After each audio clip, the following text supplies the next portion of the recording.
Good morning, friends. This session is dedicated to class 10 literature, and we are doing poem number 3, A Tiger in the Zoo by Leslie Norris.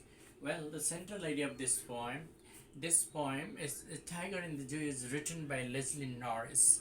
In this poem, the poet depicts the mental condition of a caged tiger.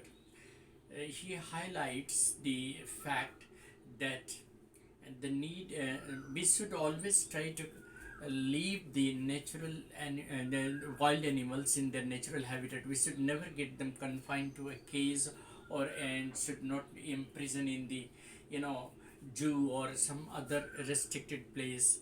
We should rather allow them to live in their natural habitat. The poet compares the life of a tiger in a zoo to that of his life in a natural habitat. He heightens the contrast between freedom and captivity. He very impressively shows how his love for freedom is the natural instinct of every living being. In the very first stanza, the poet says he stalks in his velvet stripes the few steps of his cage on pads of velvet quiet in his quiet race. Race means anger. The poet sees a tiger in a concrete cell in the zoo. It is very small cage. The tiger can hardly walk along its length of the cage. The cage is so small that the tiger can hardly walk along its length. And the tiger looks majestic as he slowly moves up and down in the cage. The sharp and the clear stripes on his body are of a strong bright color. His pads are of velvet. In spite of all his strength, he now feels quite imprisoned and helpless behind the bar. The caged tiger is angry, but his anger is useless because he understands that he is helpless in the zoo. In the second stanza, also, the poet is trying to convey the fact that, you know, looking at the imprisoned tiger, the poet is filled with pity. He says that the poor tiger should have been in his natural habitat. That means the jungle, hunting and resting. Then, in this hour of the night, he would have been trying to, or he would have been lying along the shadows of the trees and sliding quietly through the long grasses. He would then, near the water hole, wait for the, other animals so that he could feed upon them.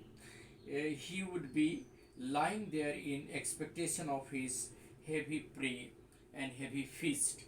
So, in the last stanza, the poet wants to conclude by saying that due to the visitors, the tiger gets no rest during the day.